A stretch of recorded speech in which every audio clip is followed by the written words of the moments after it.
Saviez-vous qu'avant de vous bénir abondamment, Dieu envoie souvent des signes clairs? La plupart des gens manquent ces signes et se frustrent parce qu'ils pensent que leurs prières ne sont pas exaucées, mais en réalité, Dieu les prépare à quelque chose de plus grand. Si vous attendez une percée, ce message est pour vous. Faites bien attention car si vous remarquez ces signes dans votre vie, cela signifie que Dieu se prépare à vous donner quelque chose de grand. Pensez à Joseph. Il avait de grands rêves, mais avant qu'ils ne se réalisent, sa vie semblait s'effondrer. Il a été vendu en esclavage, faussement accusé et jeté en prison. Rien de tout cela ne semblait être une bénédiction, mais tout faisait partie de la préparation. Tout comme vous, avant une grande bénédiction, il y a souvent une période d'épreuve, de réalignement et d'épreuve. Il est possible que l'adversaire tente de contrecarrer les bénédictions qui se dirigent vers votre vie si vous rencontrez des oppositions, des revers ou des épreuves sévères, comme indiqué dans Jacques 1, 2-3. Il est important de se rappeler que les épreuves peuvent en réalité être des opportunités de croissance. Au lieu de les voir comme des obstacles, gardez à l'esprit qu'ils testent votre foi et votre endurance.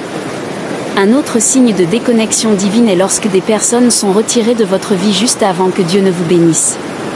C'est douloureux, mais nécessaire car tout le monde ne peut pas suivre le chemin que Dieu a tracé pour vous. Te protéger lorsque les partenariats prennent fin même si vous vous êtes senti seul ou que des portes se sont fermées, vous ne devriez pas abandonner.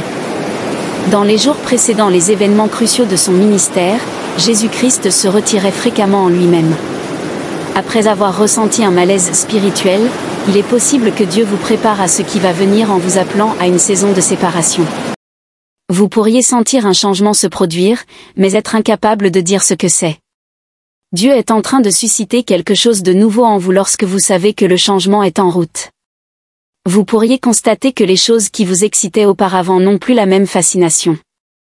Au lieu de cela, vous pourriez ressentir un fort désir de prier davantage, de chercher Dieu davantage, ou de faire un pas de foi.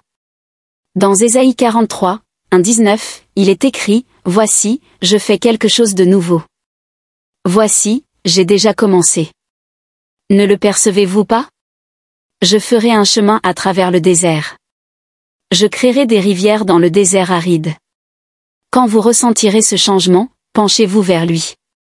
Finalement, des portes s'ouvriront de manière inattendue, des opportunités se présenteront que vous n'avez pas demandées. Comme un signe que le plan de Dieu se réalise, les choses commenceront à s'aligner de manière que vous n'auriez jamais pu prédire. Versets 5 et 6 du Proverbe 3. Il est important d'avoir une foi totale en le Seigneur et de ne pas compter sur notre propre compréhension. Cherchez sa volonté dans tout ce que vous faites, et il vous révélera le chemin à suivre. Quand vous suivez sa direction, il n'est pas nécessaire de forcer les choses, elles se mettront en place. Restez ferme et dans l'attente, même quand vous ne le voyez pas, Dieu agit. N'ayez pas peur, cela signifie que quelque chose de significatif est sur le point de se produire. Si vous recevez ce message, veuillez dire Amen dans les commentaires. Si vous voulez plus de contenu rempli de foi qui renforce votre marche avec Dieu, abonnez-vous à un verset biblique. On se voit dans la prochaine vidéo, H.